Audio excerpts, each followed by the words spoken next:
હે પાછો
શરણાગત પાપ પર્વતમ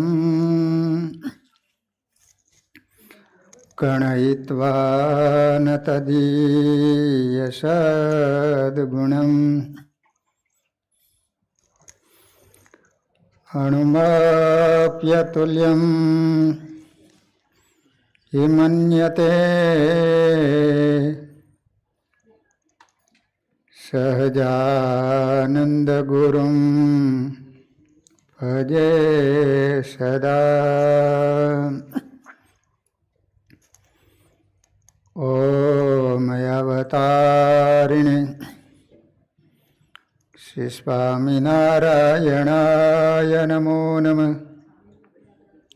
શ્રી હરિકૃષ્ણાય ઘનશ્યામાય નીલકંઠાય સરયુદાસાય નમો નમઃ. બોલો સ્વામિનારાયણ ભગવાનની જય. શ્રી હરિકૃષ્ણ મહારાજની જય. શ્રી નરનારાયણ દેવની જય. શ્રી લક્ષ્મીનારાયણ દેવની, શ્રી રેવતી બળદેવજી મહારાજની જય. ગુરુ પૂર્ણિમાના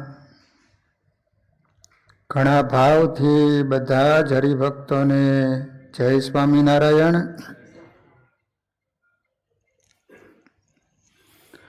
આજે પવિત્ર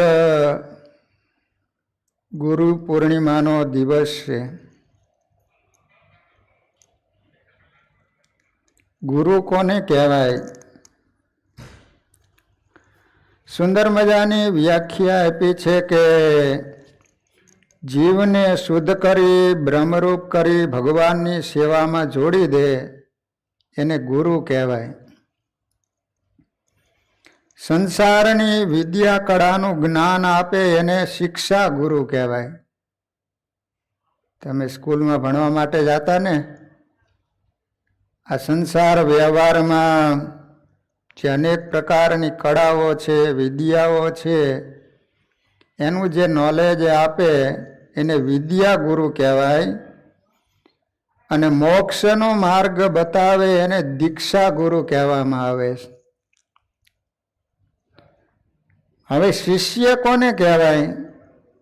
તો કે જે ગુરુના બોધનું સંપૂર્ણ રહસ્ય બરાબર સમજી જાય, એને ચીવટપૂર્વક અમલમાં મૂકે અને પોતાના ગુરુનો ઉપદેશ આ માર્ગે અર્ધ વિકસિત જીવાત્માને પહોંચાડે, એનું નામ શિષ્ય કહેવામાં આવે છે. ગુણાતીતાનંદ સ્વામીએ વાતમાં બહુ સરસ મજાનું લખ્યું છે. ગુરુ મળ્યા પછી ગર્ભવાસ વગેરે દુઃખનો ત્રાસ મટ્યો નથી તો એ ગુરુ જ નથી. ઘણીવાર ગુરુ તો સંસારમાં ઘણાય હોય છે, પણ જે ગુરુ જન્મ મરણ ગર્ભવાસ એના ત્રાસમાંથી મુક્ત કરાવે અને ભગવાનનો ભેટો ન કરાવે તો શાસ્ત્રો એને ગુરુ કહેતા જ નથી. જે શિષ્ય હોય એ ગુરુને મન સોંપે તો અંતઃકરણનું અજ્ઞાન એનું ટાળી નાખે. સામે શિષ્યની પણ ફરજ હોય છે, શિષ્યનું પણ અમુક કર્તવ્ય હોય છે. ગુણાતીતાનંદ સ્વામી કહે છે કે શિષ્ય હોય ગુરુને મન સોંપી દે, જેમ ગુરુ કહે એ પ્રમાણે જો કરે તો સ્વામી કહે છે કે એનું અજ્ઞાન રૂપી જે અંધકાર છે એને દૂર કરે છે. ગુરુનો અર્થ જ એ કહેવાય છે કે ગુ એટલે અંધકાર અને રૂ એટલે અંધકારમાંથી પ્રકાશ તરફ લઈ જાય, એનું નામ ગુરુ કહેવાય છે. સ્વામીએ બીજી એક સરસ મજાની વાત લખી કે ગુરુ કર્યા વિના હોય તો ગુડિયું વાળે નહીં. ગુરુ કર્યા હોય તો એ કોઈ દિવસ ગુડિયું વાળે નહીં. ગુડિયું એટલે શું રાજુભાઈ?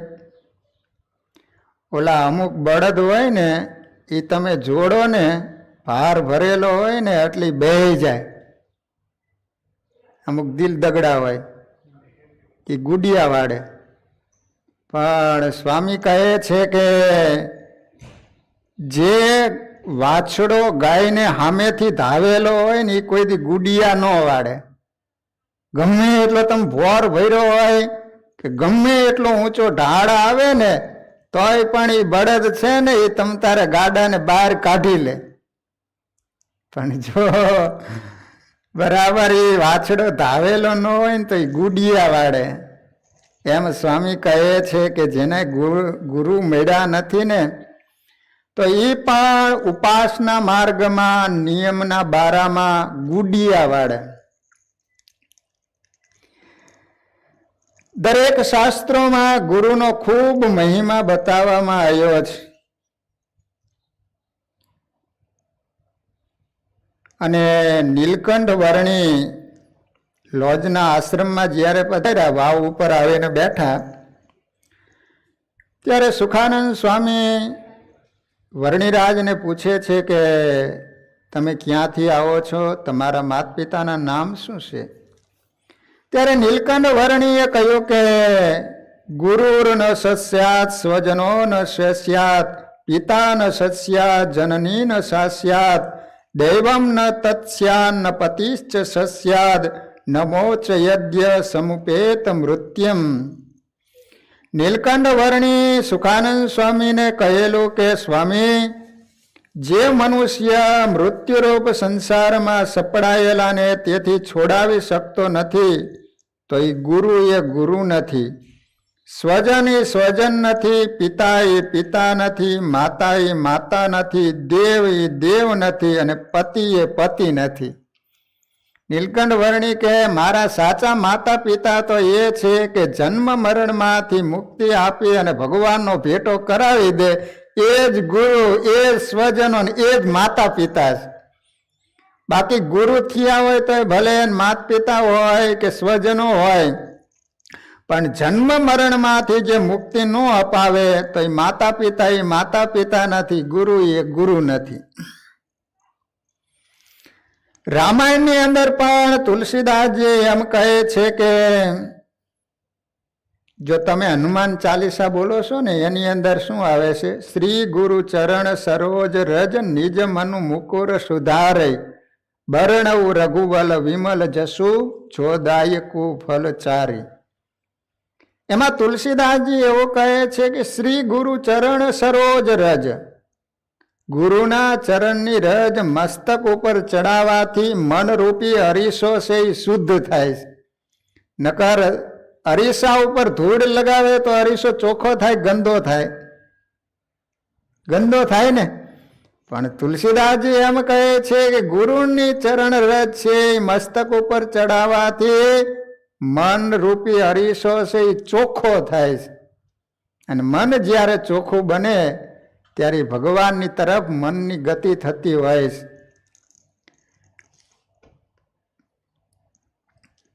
કોઈ પણ બાબતમાં તમારે ગુરુ કરવા જ પડે.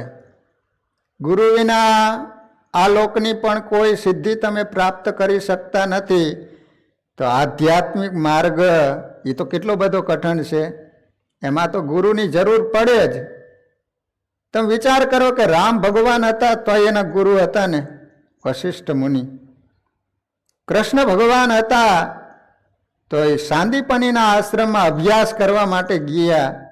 નહીતર એ તો ભગવાન હતા. શાસ્ત્રો તો એમ કહે છે કે ભગવાનના જે શ્વાસ નીકળે છે એમાંથી તો શ્રુતિઓ બને છે, વેદ બને છે. તો એને કઈ વિદ્યા ભણવાની જરૂર હોય? ઘનશ્યામ મહારાજ નાના હતા તો ધર્મદેવ પોતે વિદ્યા ભણાવતા હતા. સત્સંગી જીવનમાં આવે છે કે ઘનશ્યામ મહારાજની 5 વર્ષની ઉંમર જ્યારે થઈ છે ત્યારે ધર્મદેવે એમને અક્ષર જ્ઞાન આપ્યું છે.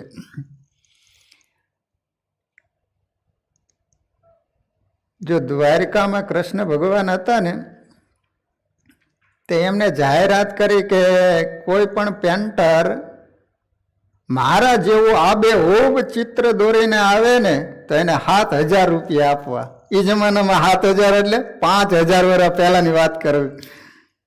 તો એમાં એક સારો પેન્ટર હશે પ્રસિદ્ધ એ જમાનાનો દ્વારકામાં, એને આવીને ભગવાનને કીધું કે તમારું ચિત્ર હું દોરી આપું. ભગવાન કે વાંધો નહીં. બોલો આબેહૂબ જેવા ભગવાન હોય એવું ચિત્ર આમ તમે બાજુમાં મૂકો તો આપણને ખબર ન પડે કે આમાં ક્યાં કૃષ્ણ ભગવાનનું ચિત્ર કે ક્યાં પોતે. આવું આબેહૂબ ચિત્રીને લાવે. પણ પેલો ઓલો પેન્ટર ચિત્રીને લાવે ને તો ભગવાન થોડોક પોતાના સ્વરૂપમાં ફેરફાર કરી નાખે. બાજુમાં ઉભા રહે, જોઈ તારું ચિત્ર મારા જેવું છે ના, એલા થોડોક ફેરે, જા ઇનામ નહીં મળે. તો બીજી વાર ચિત્રીને લાવે.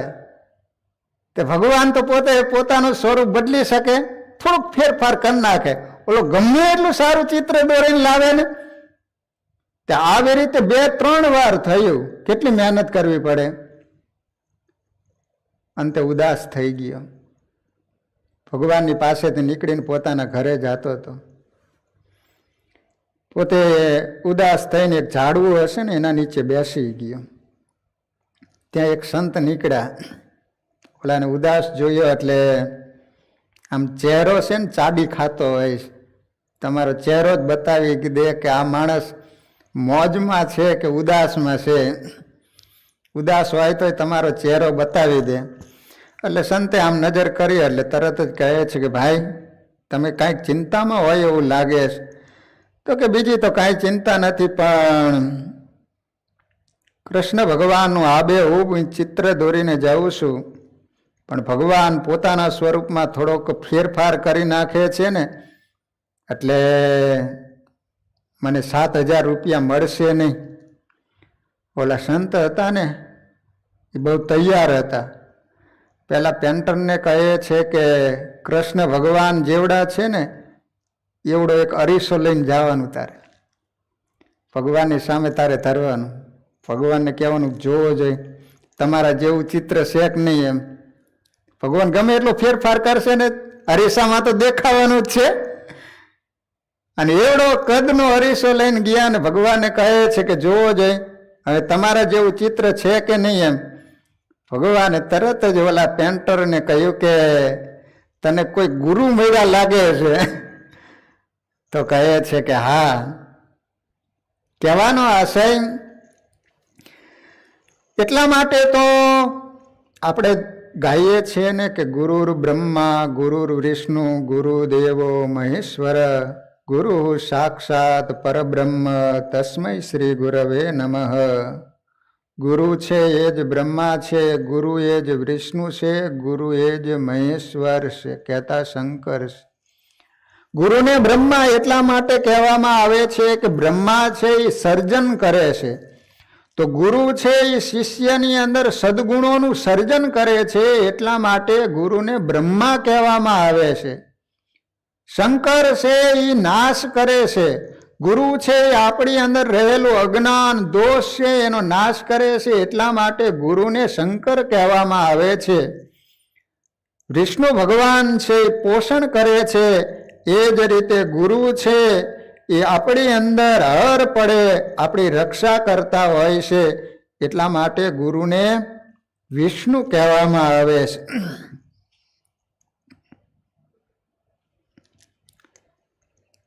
તુલસીદાસજી તો એમ કહે છે કે બ્રહ્મા શંકર એ પણ ગુરુ વિના જ્ઞાનને પ્રાપ્ત કરી શકતા નથી. ગુરુ વિના જ્ઞાન કો નહીં પાયો. શંકાદિક હોય તોય ભલે, નારદ મુનિ હોય તોય ભલે, તુલસીદાસજી રામાયણમાં એમ કહે છે કે બંધવ ગુરુપદ પદમ પરાગા સુરુચિ સુબાસ સરસ અનુરાગા અમીય મુરીમય ચૂર્ણ ચારુ સમન સકલ ભવ રૂજ પરિવારુ. અત્યંત રુચિકર સુગંધી સરસ અનુરાગ યુક્ત અમૃત મૂળ જડી બુટ્ટીના સુંદર ચૂર્ણ સમાન અને સકલ સંસારના રોગ સમૂહને શાંતિ આપનાર ગુરુના ચરણ કમળની રજને હું વંદું છું. ગુરુના ચરણના નખો રૂપી મણિ સમૂહની જ્યોતિનું સ્મરણ કરતા હૃદયમાં દિવ્ય દ્રષ્ટિ થઈ જાય છે અને પ્રકાશ અજ્ઞાન રૂપ અંધકારનો નાશ કરનાર છે. અને જેઓના હૃદયમાં એ આવે છે તેઓના મોટા ભાગ્ય છે.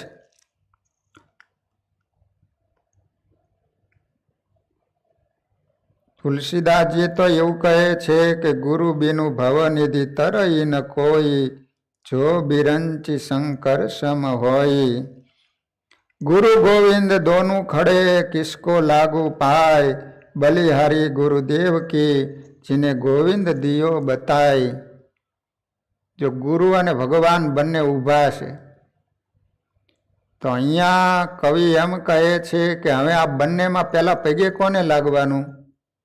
તો કહે છે કે બલિહારી ગુરુદેવ કી જીને ગોવિંદ દિયો બતાય. પહેલા ગુરુને પગે લાગે છે, કારણ કે ગુરુના માધ્યમથી ભગવાનની ઓળખાણ થઈ છે. સ્વામિનારાયણ ભગવાન એમ કહેતા કે અમારા મુંડેલા છે ને એ કોઈ રિયા નથી, પણ સંતોના જે મુંડેલા છે ને એ રિયા છે. કારણ શું? ડાયરેક્ટ ભગવાન પાસે જાય ને તો ભગવાન તો એવા ચરિત્ર કરે ને તરત અવગુણ આવે તો જતો રહે. પણ સાધુની પાસે કથા વાર્તા સાંભળી ભગવાનનો નિશ્ચય કરાયો હોય ને પછી ભગવાન ગમે એવા ચરિત્રો કરે ને તો એને કોઈ દી ભગવાનને વિશે સંશય ન થાય. એટલા માટે ગુણાતીતાનંદ સ્વામી વાતોમાં લખ્યું, ભગવાન એમ કહેતા કે અમારા મુંડેલા કોઈ રહ્યા નથી, પણ સંતોના કરેલા જે ભગવાનના ભક્ત છે એ કોઈ દિવસ સત્સંગમાંથી જતા નથી. કબીર હરિ કે રૂઠ થે ગુરુ કે શરણે જાય, કબીર ગુરુ રૂઠ તે હરિ નહીં હોય સહાય. જો એમ કહે છે કે ભગવાન છે ને કદાચ આપણા ઉપર રૂઠા હોય ને, નારાજ થયા હોય ને, તો એમ કહે છે કે ગુરુના શરણે જવાથી ભગવાન રાજી થાય છે.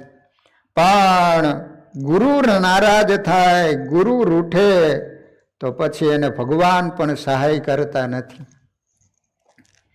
ગુરુ કર્યા ગોકળીનાથ, ઘરડા બરદને ખાલીનાથ, ધન હરે પણ ધોકો ન હરે, એવા ગુરુ કલ્યાણ શું કરે. હા, પાછું ગુરુ કરવા તો કેવા કરવા એ પણ શાસ્ત્રોમાં અમુક એના લક્ષણો બતાવ્યા છે. ગુણાતીતાનંદ સ્વામીએ તો વાતોમાં એવું લખ્યું કે ભગવાનમાં જોડે એનું નામ સાધુ અને પોતાની અંદર જોડે એનું નામ અસાધુ. અત્યારે તમે સમાજમાં જોવો ને તો પોતામાં જોડવાવાળા બહુ વધી ગયા. પ્રથમ છે ને થોડીક વાર ભગવાનને આગળ રાખે, પછી ધીમે ધીમે ભગવાનનો ફોટો નાનો થતો જાય ને એનો ફોટો મોટો થતો જાય. જો આ ગુરુ પૂર્ણિમાના દિવસે મોટા મહારાજ શ્રીનું પ્રવચન હતું, તમે સાંભળ્યું હોય તો ખ્યાલ હોય. મોટા મહારાજ શ્રી પ્રવચન કરે ને એટલે તમે એક એક શબ્દ આમ બહુ વિચારપૂર્વક હોય એમનો. તો મોટા મહારાજ શ્રીએ એવું કીધું કે સંત કોને કહેવાય, ગુરુ કોને કહેવાય. આદર્શ ગુરુ હોય તો રામાનંદ સ્વામી છે. રાજુભાઈ, તો વિચાર કરો કે રામાનંદ સ્વામીએ કોઈ દિવસ એમ નથી કીધું કે હું ભગવાન છું. નકર રામાનંદ સ્વામી એટલે આમ હથેળી આમ કરે ને તો ભગવાનના દર્શન કરાવી દે, આટલા સમર્થ સાધુ. રામાનંદ સ્વામી એટલે બોલે એ વચન સિદ્ધ. છતાંય પણ જે કોઈ મળે એને શું કહેતા, હું તો ડૂગડૂગીનો વગાડનારો છું, ખરા ખેલના ભજવનારા એ આવવાના છે એમ. કોઈ દિવસ પોતામાં નથી દોડ્યા. જ્યારે નીલકંઠ વર્ણી આવ્યા અને તરત જ એમને ગાદીએ બેસાડી દીધા, બધાને ભલામણ કરી કે અત્યાર સુધી તમે મારી આજ્ઞામાં રહ્યા હતા ને, હવેથી આ સહજાનંદ સ્વામી જેમ કહે ને એમ તમારે કરવાનું છે.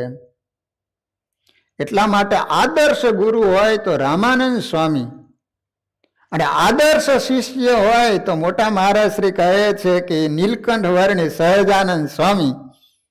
શિષ્યનું શું કર્તવ્ય હોય એ તમારે જોવું હોય તો સહજાનંદ સ્વામીમાંથી આપણને દેખાય એમ. એ બ્રહ્માનંદ સ્વામી મૂડીની અંદર બેઠેલા, અને બ્રહ્માનંદ સ્વામીની પ્રતિભા એટલે ભલભલા માણસો એની અંદર ખેંચાઈ જાય. અને બ્રહ્માનંદ સ્વામી એટલે બ્રહ્માંડ દોલાવે એવી તાકાત. આ તો સહજાનંદ સ્વામીની સાથે આવ્યા હતા. બાકી જો એકલા આવ્યા હોય ને તો એ ભગવાન થઈને પૂજા એવા સમર્થ સંતો હતા, પણ કોઈ દિવસ એમને એવા દોડ ન જઈ ગયા. નકર એક ભગવાન થઈને પૂજાયા. ગોપાળાનંદ સ્વામી એટલે તમે વિચાર તો કરો, ગોપાળાનંદ સ્વામીની એક એક વાતો તમે સાંભળો ને. આજ કળિયુગની અંદર હનુમાનજી મહારાજની મૂર્તિઓનો તૂટો નથી. અમારે સુરેન્દ્રનગરની અંદર તો જાઓ ને, જેટલી શેરીઓ જેટલી ગલીઓ એટલા હનુમાનજી મહારાજ. કારણ શું, માણસો જ્યાં ત્યાં ઢગલા જ કરતા કચરાના. એટલે આ લોકોએ શું કર્યું, બધું સાફ કરીને હનુમાનજી મહારાજ પધરાવી દીધા, એટલે કોઈ કચરો ન નાખે. પણ ગોપાળાનંદ સ્વામીએ પધરાવેલા સારંગપુર, આજ બોલતા ચાલતા હનુમાનજીના દર્શન કરવા હોય તો સારંગપુરની અંદર એ સામર્થ્ય કોનું છે? ગોપાળાનંદ સ્વામીએ સામર્થ્ય મૂકેલું છે. તો એ બ્રહ્માનંદ સ્વામી બેઠેલા ને એમાં બરોબર એક પેન્ટર આવ્યો અને એ સ્વામીની પ્રતિભા જોઈને એ ખેંચાણો અને એને વિચાર કર્યો કે ઓહો, આવા સંતની એક મૂર્તિ કંડારવા જેવી છે. તે દિવાલ હતી ને મંદિરની સામે, તે આબેહૂબ બ્રહ્માનંદ સ્વામીની પ્રતિમા એમના જેવું ચિત્ર દોર્યું એને પેન્ટર રહ્યો. તો ભાઈ સભા પૂરી થઈ એટલે બ્રહ્માનંદ સ્વામી ઉપર દેવના દર્શન કરવા માટે જતા હતા, અને સ્વામીનું આમ ધ્યાન ગયું ને ત્યાં પોતાનું ચિત્ર જોવામાં આવ્યું. પોતાના શિષ્યોને કહ્યું કે મારું ચિત્ર કોને દોર્યું છે? તો કહે છે કે સ્વામી એક પેન્ટર આવ્યો હતો ને તે એને જોયું, એને દોર્યું. ત્યારે બ્રહ્માનંદ સ્વામી કહે છે કે ફોટા તો ભગવાનના હોય પણ મારા જેવા સંતના ન હોય. અત્યારે ને અત્યારે એ ચિત્રને ભૂસી નાખો ત્યાં સુધી હું ખાવાનો નથી એમ. અને બ્રહ્માનંદ સ્વામીએ મૂડીમાં જે પેન્ટરે ચિત્ર દોરેલું હતું એ ચિત્રને ભૂસાઈ નાખ્યું. લો, આનું નામ સંત કહેવાય. એટલા માટે અહીંયા કહે છે કે ગુરુ કર્યા ગોકળીનાથ, ઘડરા બળદને કાલીનાથ, ધન હરે પણ ધોકો ન હરે, એવા ગુરુ કલ્યાણ શું કરે? ગુરુ બિન જ્ઞાન ન ઉપજે, ગુરુ બિન મીટે ન ભેદ, ગુરુ બિન સંશય ન ટળે, ભલે વાંચે ચારો વેદ. ગુરુ વિના કહે છે કે સંશય એનો ટળતો નથી, ભલે ચારે વેદને એવી વાંચે. જો બે મિત્રો હતા, એમાં એક મિત્ર બહુ હોશિયાર હતો ને બિચારો એક ભલો ભોળો. તો એમાં બંને વચ્ચે થઈને એક ધાબળો લીધો ગરમ અને એક ભેંસ લીધી. તો કહે છે કે એક ધાબળો છે ને આપણે બે જણા, એક ભેંસ છે ને આપણે બે જણા, તો આપણે એમ કરીએ ભાગ પાડીએ. તો ઓલો હોશિયાર હતો ને બુદ્ધિશાળી, એને ઓલા ભલા ભોળાને કીધું કે જો આ ધાબળો છે ને એ દિવસે તારે રાખવાનો ને રાતે મારે રાખવાનો, અને આ ભેંસ છે ને એમાં આગળનો ભાગ તારો ને પાછળનો ભાગ મારો. તો ઓલાને બિચારા ખવડાવવાનું થાય ને ઓલો હાઈનો સમય થાય ને દોઈ જાય. અને ઓલા ધાબળાને શિયાળાના સમયમાં દિવસે શું કરવાનું, રાતે ઠંડી વાતી હોય રાતે ઓઢવા જોઈએ ને, તે રાતે ઓલો લઈ જાય, દિવસે આને આપી જાય, દિવસે ધાબળાને શું કરવો. બિચારો કંટાળી ગયો કે આનું કરવું શું. એમાં એક સંતનો ભેટો થઈ ગયો. સંતને બધી વાત કરી, તે સંત પણ એટલા બધા અનુભવી અને તૈયાર હતા, હોશિયાર હતા. તો કહે છે કે એમ જો તારે એમ કરવાનું, એ સાંજે ધાબળો લેવા માટે આવે ને, એ આવે એ પહેલા તારે ડોલમાં બોળી દેવાનું, કહેવાનું કે લઈ જા તું ધાબળો. અને ઓલું ભેંસ ધોવા માટે બેસે ને ત્યારે ધોકો લઈને ઊભું રહેવાનું, સીધું મોઢા ઉપર એક નાખવાનું. ઓલું પાટું મારે ને તો તારે કહેવાનું કે આગળનો ભાગ તો મારો છે, હું ગમે એ કરું એમ. તો ઓલો તો ભેંસ ધોવા માટે બેઠો ને એક ધોકો માર્યો ને એવી પાટું નાખી, તો ઓલો જીવતો તો રહી ગયો. તો કે આ શું કરે છે? એ કે આગળનો ભાગ તો મારો છે, હું તો ગમે એ કરું એમ. તો કે તને ગુરુ મળી ગયો લાગે છે, હવે તારે એક દી તારે ધોવાની ને એક દી મારે ધોવાની, તો હવે બરાબર છે કે ગુરુ અમારા ગારડી જેને આપ્યું નિજ જ્ઞાન, જ્ઞાને ગોવિંદ ઓળખ્યા મટી ગયા અભિમાન. પરમેશ્વર મેં ગુરુ બસે પરમેશ્વર ગુરુ માહી, સુંદર હોવું પરસ્પર ભિન્ન ભાવ કછું નાહી. જો ગુરુની જરૂર કેટલે સુધી છે કે એ પરમેશ્વરનો ભેટો કરાવી દે ત્યાં સુધી. દાખલા તરીકે તમે પુલ જાતા હોય, નદીને તમારે ઓળંગવી હોય એટલે પુલની જરૂર પડે, પણ પુલ ઓળંગ્યા પછી પુલને તમે હારે ના હારે લઈને ફરો છો? પુલને હારે ના હારે નથી લઈને ફરતા, એ ઉલ્લંઘન થઈ જાય એટલે પૂરું થઈ જાય છે. એ રીતે ગુરુનું એટલું જ કર્તવ્ય અને ફરજ હોય છે કે જે કોઈ તમારા શરણે આવે, જે કોઈ મુમુક્ષુ તમારી પાસે આવે, એને ભગવાનની મહિમાની વાતો કરી અને ભગવાનમાં જોડી અને એનું આત્યંતિક કલ્યાણ, એને અક્ષરધામનો અધિકારી બનાવી દે, પછી એનું કર્તવ્ય પૂરું.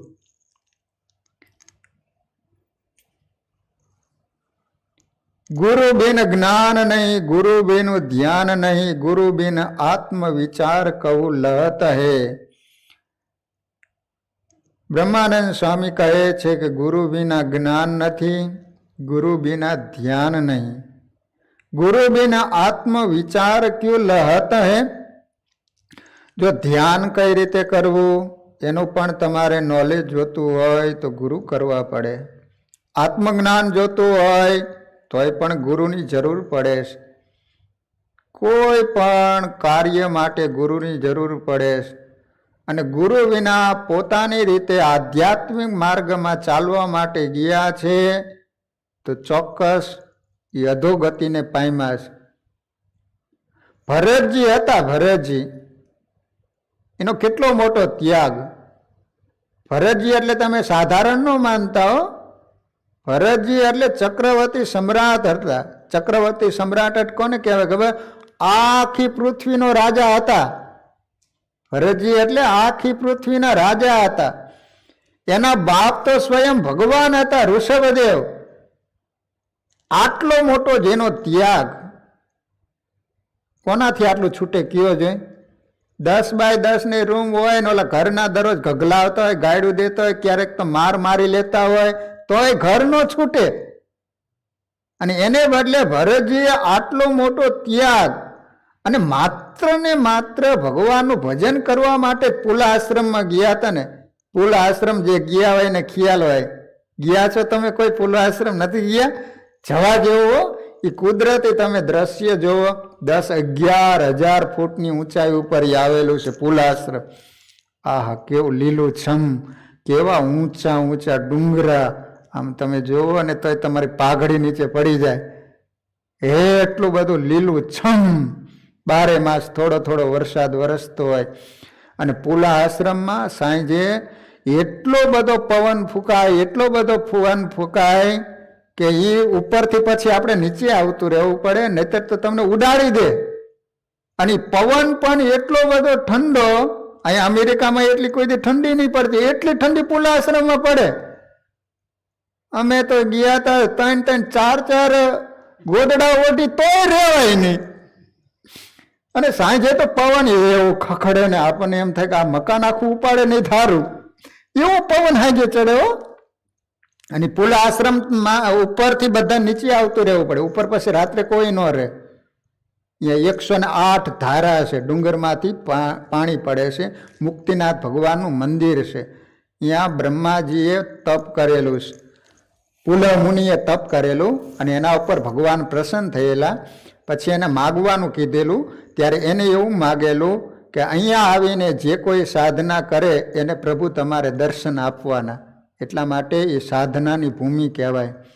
પણ આટલી બધી ઠંડી, સાંજે એટલો બધો પવન ફૂંકાય, છતાંય પણ તમે વિચાર કરો કે નીલકંઠ વર્ણીએ ત્યાં 4 મહિના સુધી તપ કર્યું એમ. નહીતર અત્યારે પણ કોઈ માણસો ત્યાં રાત્રે નથી રહી શકતા. એની જગ્યાએ નીલકંઠ વર્ણીએ 4 મહિના સુધી ત્યાં તપ કર્યું છે. અને જે જગ્યાએ તપ કરેલો છે ત્યાં કાલુપુર મંદિરથી સુંદર મજાની આરસની છત્રી બનાવવામાં આવી છે, ચરણારવિંદ પધરાવવામાં આવ્યા છે, નીલકંઠ વર્ણીની મૂર્તિ પણ પધરાવવામાં આવી છે. પણ એટલી બધી ઊંચાઈ ઉપર છે અને એ રસ્તો એવો છે કે આપણે એકવાર જઈએ એટલે પછી તમે બસમાં ગયા હોય તો જેને કરોડરજ હારી હોય તો વાંધો નહીં, નહીતર ત્યાં એનો અગ્નિ સંસ્કાર કરવો પડે. એવા એક વેંતના તો ખાડા આવે. અને મારી નદી એટલી બધી ઊંડી હોય, 1000 ફૂટની ખીણું હોય. અને હા, મારી અહીંયાથી ને આમ જરાક ડગે ને તો આપણે રાઈડ પાડી જાય એવા રસ્તા ભયંકર હો. મેં તો એકવાર ગયો તો હું ભગવાનને પ્રાર્થના કરતો હતો, હે ભગવાન એમ કેમ નીચે ઉતારી દો, તમારો પાડ જિંદગીમાં નહીં ભૂલીએ. તે એમ કેમ નીચે તો ઉતરી ગયા. પણ પછી નિયમ લીધો કે મેં કીધું હવે બીજી વાર જવાનું જિંદગીમાં જવાય નહીં. હવે તે પાછું બીજી વાર 4 બસ હરિભક્તોને લઈને ગયા, આટલો મોટો પ્રવાસ. તો પછી સ્વામી કે અહીંયા નીચે તો તમે એકલા રહીશો, અમે તો બધા જવાના છીએ. મેં કીધું હવે એકલો કઈ રીતે રહ્યો? તો કે હલો અમારી હારે ને હારે. પછી તો બહુ આગ્રહ કર્યો ને કીધું એટલે બીજી વાર પછી જઈએ. હો, અત્યારે તો પ્લેનની સારી વ્યવસ્થા થઈ ગઈ. દેશમાં જાઓ ને રાજુભાઈ, જવા જેવું ખરું હો. પુલાશ્રમની યાત્રા એકવાર કરો. અત્યારે તો પ્લેનની સારામાં સારી સુવિધા થઈ ગઈ. સીધા અમદાવાદથી જોમસમ ને ત્યાંથી સીધું બીજું પ્લેન. ત્યાં નાના પ્લેન 25-30 જણા હોય ને, અમે એવા પ્લેન. કારણ કે અડધી કલાકમાં તમને અહીંયા ઉપર ઉતારી દે. હેલિકોપ્ટરની બધી અત્યારે સુવિધા થઈ ગઈ છે. બંને રીતની હોય છે.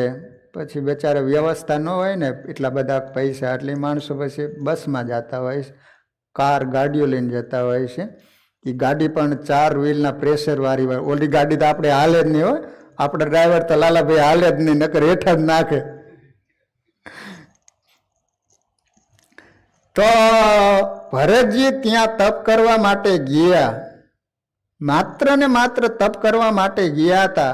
છતાંય પણ ભરતજીને વિઘ્ન કેટલું આવ્યું. તમે વિચાર કરો કે મૃગલામાં આસક્તિ થઈ, એને બદલે 3 જન્મ એને ધારણ કરવા પડ્યા.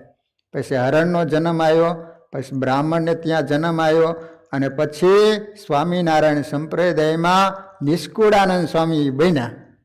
મેં હું આદિ અનાદિ, આ તો સર્વે ઉપાધિ, એની અંદર પોતે જ નિષ્કુળાનંદ સ્વામી કહે છે કે આગળ હું તપ કરતો હતો અને એ તપસ્યાની અંદર ખામી રહી ગઈ, વિઘ્ન થયું, એને કારણે મારે આટલા જન્મ ધારણ કરવા પડ્યા. હવે મને સહજાનંદ સ્વામી મળ્યા, હવે મારો છુટકારો થવાનો છે. ભરતજીને આટલું મોટું વિઘ્ન આવ્યું, 3 જન્મ ધારણ કરવા પડ્યા. એનું કારણ શું? જીવનમાં એને ગુરુ નહોતા. જો એને ગુરુ કર્યા હોત ને તો ભરતજીને કહે કે તું શા માટે આવ્યો છે, તારો ત્યાગ તો જો. અને હેત કરવું હોય તો ઘરે બૈરા છોકરા તો હતા જ, એને છોડીને તું આવ્યા છો અને મૃગલામાં ઈ પાસે પશુમાં હેત કર્યું. અત્યારે માણસો તમે જુઓ ને, મા બાપને ન પાડે હો, એની ઉપર કોઈ દી હાથ ન ફેરવે, અને કૂતરાને હાથ ફેરવતા હોય. બોલો, કૂતરાને નવડાવે એના માટે સ્પેશિયલ ઓલા સાબુ આવે, એને ખવડાવવા માટે એના સ્પેશિયલ બિસ્કિટ આવે છે. બોલો, એક ભાઈ તો કૂતરાને ખાવાના બિસ્કિટ લેવા માટે દુકાને કે દુકાને ફરે. કૂતરાને ખાવાનું બિસ્કિટ છે, કૂતરાને ખાવાનું બિસ્કિટ છે. દુકાનવાળો કે અહીંયા ખાવા છે, ઘરે લઈ જવા, તારામાં કૂતરામાં કાંઈ ફરક નથી કે. એટલે ભરતજીને વિઘ્ન આવ્યું એનું કારણ એક જ છે કે એને ગુરુ નહોતા કર્યા. જો મહારાષ્ટ્રમાં ચાંગદેવ થઈ ગયા. ચાંગદેવ કેવા હતા ખબર છે? જેને 14 વાર તો કાળને પાછો ધકેલેલો, 1000 વર્ષ સુધી જીવેલા, પણ એને એ સાધના સિદ્ધિ પ્રાપ્ત કરેલી ને એને કારણે એને અભિમાન આવી ગયેલું.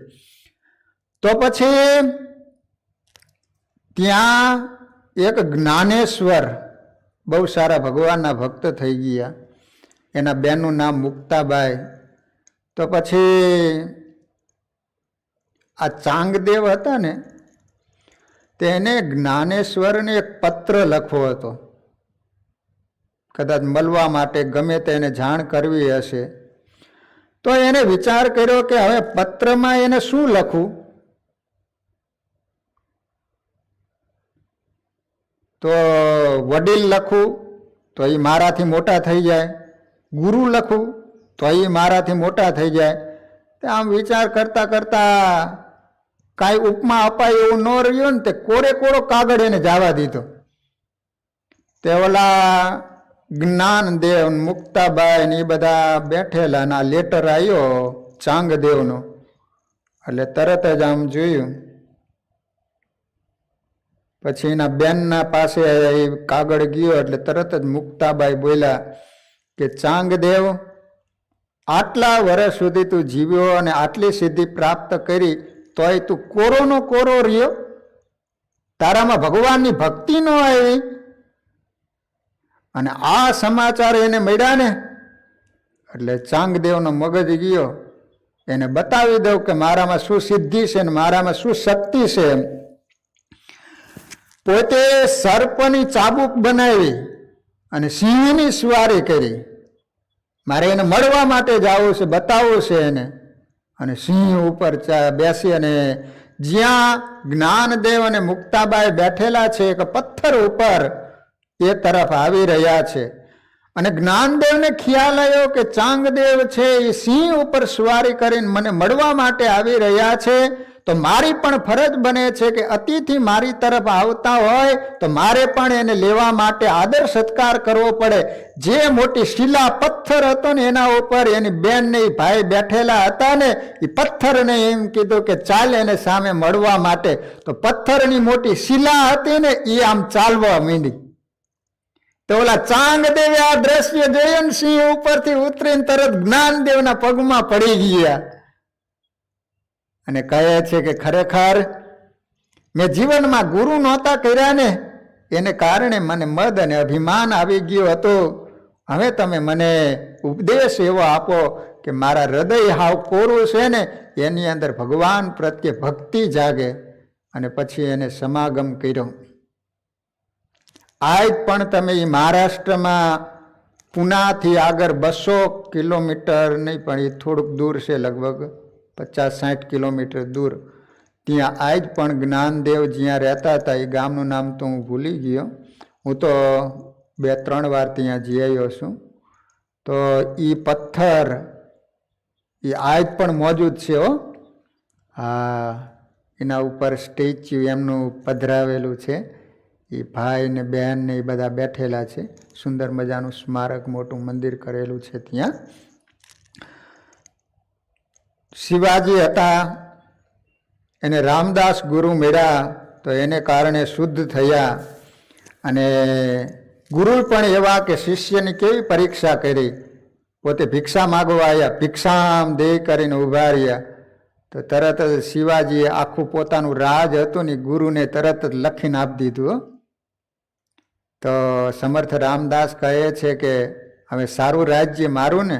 હા ગુરુજી, મેં તમને અર્પણ કરી દીધું, હવે તો તમારું જ રાજ્ય કહેવાય એમ. ત્યારે સમર્થ રામદાસે એટલું જ કહ્યું કે શિવા, હવે આ રાજ્ય છે ને તારા ગુરુનું છે, એવું કાયમને માટે તું યાદ રાખજે, પણ મારી આજ્ઞાએ કરીને તારે રાજ્ય ચલાવવાનું છે. અને શિવાજીએ કાયમને માટે આ ગુરુનું રાજ્ય છે, ગુરુની આજ્ઞાએ કરીને હું ચલાવી રહ્યો છું, એટલા માટે પોતાના મહેલની ઉપર ભગવી ધજા રાખી હતી. અને ગુરુ અને શિષ્યનો કેટલો સંબંધ અજોડ હોય છે. ગુરુ જો પ્રેમ આપે ને તો શિષ્ય ગુરુને માટે માથું પણ આપવા માટે તૈયાર થઈ જતા હોય છે. વિવેકાનંદ હતા, એ તો કેટલા બધા બુદ્ધિશાળી માણસ હતા, નરેન્દ્ર, પણ એને રામકૃષ્ણ પરમહંસ મળ્યા ને તરત જ એને ભગવાનનો સાક્ષાત્કાર કરાવી દીધો. પરીક્ષિત રાજાને સુખદેવજી મહારાજ ગુરુ મળ્યા તો 7 દિવસમાં એનો મોક્ષ કરાવી દીધો. વાલિયો લૂંટારો, નારદ મુનિ ગુરુ મળ્યા. વાલિયો લૂંટારો મટી અને મહર્ષિ બની ગયા. રામ ભગવાન પ્રગટા હતા એ પહેલા તો એમને રામાયણની રચના કરી દીધી. ત્રિકાળ લગ્ન બની ગયા, ક્યાંથી ક્યાં પહોંચી ગયા. એ વાલિયો લૂંટારો, એ જ રીતે વાલેરો વરુ એ કેવો હતો, ડાકુ 1 નંબરનો હતો, પણ ગુણાતીતાનંદ સ્વામીનો ભેટો થઈ ગયો, મહાન ભગવાનના ભક્ત બની ગયા. જો શંકરાચાર્યજી હતા, શંકરાચાર્યજી જીવનમાં ગુરુનો રાજીપો મળતો હોય, શાસ્ત્રો તો એમ કહે છે કે પહેલા માતા પિતા તો તમારા ગુરુ પહેલા નંબરના હોય છે. પછી તમને જેને મંત્ર પ્રદાન કરેલો હોય એ તમારા બીજા ગુરુ હોય છે. પછી તમને જેને શિક્ષા આપેલી હોય 3જા નંબરના ગુરુ કહેવાય છે. તો શંકરાચાર્યજીની પાસે ઘણા બધા શિષ્યો હતા, વિદ્યા અભ્યાસ કરતા હતા. એમાં એક ગિરી નામનો શિષ્ય હતો ને, હાવ ઠોઠ, જેને આપણે ડબ્બો કહીને, ઢ કહીને, એવો કઈ યાદ જ ન રહ્યા, ઘનુભાની જેમ. તે પછી શું, પણ એ દોડીને ગુરુની સેવા બહુ કરે, દોડીને એવી સેવા કરે ને શંકરાચાર્યજીને ખૂબ રાજી કરેલા. તેમાં બહેનો એવું કે બધા શિષ્યો નદીએ સ્નાન કરવા માટે ગયા તો બધા સ્નાન કરીને આવી ગયા. એમાં ઓલો ગિરી નામનો શિષ્ય હતો એ પાછળ રહી ગયો. અને આ બધું બધા જ વિદ્યાર્થીઓ ગોઠવાઈ ગયા અને ગુરુને કહે છે કે ગુરુ, હવે વિદ્યા ભણવાનું તમે શરૂ કરો. તો ગુરુએ આમ નજર કરી, ત્યાં ઓલા ગિરીને જોયો નહીં. તો કહે છે કે બધા શિષ્યો આવી ગયા છો, પણ હજી ગિરી નથી આવ્યો, ત્યાં સુધી વિદ્યાભ્યાસ ચાલુ ન કરાવાય. તો કે ગુરુ, એને તમે ગમે એટલું ભણાવો તો ક્યાં એને યાદ રહેશે? એ કદાચ બેસે કે ન બેસે એનો કોઈ અર્થ મતલબ જ નથી. એની ક્યાં રાહ જોવાની જરૂર છે? શંકરાચાર્યજી છે કહે છે કે નહીં, જ્યાં સુધી એ નહીં આવે ત્યાં સુધી પાઠ ચાલુ નહીં થાય. અને ત્યાં તો ઓલો ગિરી છે ને એ રસ્તામાં ચાલ્યો આવે છે અને તોટક છંદ સંસ્કૃતમાં બોલતો આવે છે. બધા વિદ્યાર્થીઓ તો આશ્ચર્ય પામી ગયા કે આને એક પણ અક્ષર આવડતો નહોતો, એને બદલે સંસ્કૃતમાં તોટક છંદના શ્લોક બોલતા આવે છે. અને તરત જ કહેવાય છે કે ગુરુ એના ઉપર એટલા બધા રાજી થયા અને એ શિષ્યને ભેટી પડ્યા. અને કહેવાય છે કે શંકરાચાર્યજીની સારી વિદ્યા એ શિષ્યને પ્રાપ્ત થઈ ગઈ. અને એના 4 મઠ છે ને એમાં તોટકાચાર્ય, તોટક નામનો છંદ બોલતા બોલતા આવતા હતા ને, એટલે ગિરિમાંથી એનું નામ તોટકાચાર્ય પાડવામાં આવ્યું. એટલે શંકરાચાર્યજીએ એક મઠના મહંત એને બનાવવામાં આવ્યા. તો વિદ્યા છે ને, ગુરુની અનુવૃત્તિમાં રહેવાથી, ગુરુની સેવા કરવાથી વિદ્યા પ્રાપ્ત થતી હોય. એનો રાજીપો જીવનમાં અદ્ભુત ઘણું નિર્માણ કરી જતો હોય. એ તમે વિચાર કરો કે મયારામ ભટ્ટ રામાનંદ સ્વામીની અનુવૃત્તિમાં રહ્યા, તો પછી એને નાની ઉંમરમાં એના પત્ની મરી ગયેલા, અને પછી ઘરના બધા આગ્રહ કરે કે તમે બીજી વાર લગ્ન કરો.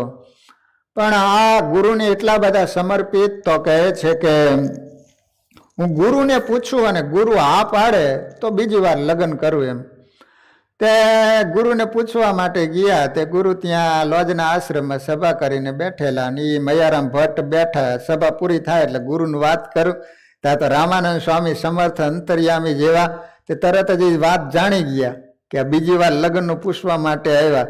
તે ગુરુ કથા કરતા હતા ને, તે કથામાં જ એ રીતે વાત શરૂ થઈ કે કોઈ લગ્ન કરતો હોય અને 3 ફેરા ફરી ચૂક્યો હોય અને મને પૂછવા આવે કે ગુરુ ચોથો ફેરો હું ફરું, તો હું ના પાડું. મયારામ ભટ્ટ સમજી ગયા કે આ તો 4 ફેરા ફરીને બીજી વારનું પૂછવા આવું, હવે લગ્ન કરાય નહીં. સંકલ્પ કરી લીધો કે હવે મારે લગ્ન કરવા નથી. પણ યુવાન અવસ્થા, જરા સંકલ્પો તો થાય, ઘાટ થાય. મયારામ ભટ્ટને વિચાર આવે કે હારું આ જિંદગી પૂરી થાય છે કે નહીં થાય, શું થાય છે, અર્ધ વચ્ચે વિઘ્ન કાંઈ નહીં આવે ને. એમાં બરોબર રક્ષાબંધનનો દિવસ આવ્યો. વિચાર કર્યો કે આજ ગુરુદેવને રાખડી બાંધું, અને મયારામ ભટ્ટ લોજ જઈને ગુરુદેવને કાંડે રાખડી બાંધી. અને રામાનંદ સ્વામી રાજી થઈ ગયા. મયારામ માગ આ રક્ષાબંધનનો દિવસ છે ને, તે રક્ષા બાંધી મારું કર્તવ્ય બને છે કે તને મારે કાંઈક આપવું જોઈએ. ગુરુ, મને તો બધું મળ્યું છે, પણ યુવાન અવસ્થા છે, જરાક આવા ઘાટ સંકલ્પ થાય. અને રામાનંદ સ્વામી કહે છે કે મયારામ, આ થાંભલાને ઘાટ સંકલ્પ થાય ને તો હવે તને ઘાટ સંકલ્પ થશે. ગુરુદેવ આટલું જ બોલ્યા ને, તમામ ઘાટ સંકલ્પ બંધ થઈ ગયા. જાણે સ્વિચ બંધ કરવાનો પંખો ઓફ થઈ જાય ને, એ રીતે મયારામ ભટ્ટને પછી જગતના કોઈ દિવસ ઘાટ સંકલ્પ જ ન થયા. લો, આ ગમે એટલી સાધના કરો તો આ ટળે ખરા. પણ એક રાજીપો જીવનમાં માણસને ક્યાં પહોંચાડી જતો હોય છે. આજ પણ તમે જુઓ છો ને, એવા કોઈ સંત સાચા હોય જેને ઉપર આશીર્વાદ મળ્યા ને, જેની પાસે કાંઈ નહોતા ને, એના આખા પ્રારબ્ધ ચેન્જ થઈ ગયા અને કરોડોપતિ બની ગયા. લો, એટલે આપણે પણ જીવનમાં જો સુખી બન્યા હોય તો આપણી પાછળ પણ મા બાપના આશીર્વાદ, ગુરુજનો, કોઈક સંતના, આચાર્ય મહારાજ શ્રીના આશીર્વાદ કામ કરતા હોય છે. તો વાલા ભક્તજનો, આજે પવિત્ર ગુરુ પૂર્ણિમાનો દિવસ આપણે બધાએ અહીંયા સવારે જ આપણા સૌના ધર્મગુરુ આચાર્ય મહારાજ, સર્વ ગુરુના ગુરુ તો સહજાનંદ સ્વામી, સવારે ભગવાનનું પૂજન કર્યું, આચાર્ય મહારાજ શ્રીનું પૂજન કર્યું. કદાચ કોઈ નહીં આવ્યા હોય તો અહીંયા લાઈવ પણ જેને દર્શન કર્યા હોય બધાને ગુરુ પૂજનનું ફળ પ્રાપ્ત થાય એવી આજના પવિત્ર દિવસે ઘનશ્યામ મહારાજ, રાધાકૃષ્ણ દેવ, શ્રી નરનારાયણ દેવ આદિક દેવોના ચરણોમાં પ્રાર્થના સાથે કથાને વિરામ. શ્રીપતિમ શ્રીધરમ સર્વદેવેશ્વરમ ભક્તિધરમ આત્મજમ વાસુદેવોમ હરિ માધવમ કેશવમ કામદમ કારણમ સ્વામિનારાયણમ નીલકંઠમ ભજે સહજાન સ્વામી મહારાજની. સ્વામિનારાયણ સ્વામિનારાયણ સ્વામિનારાયણ.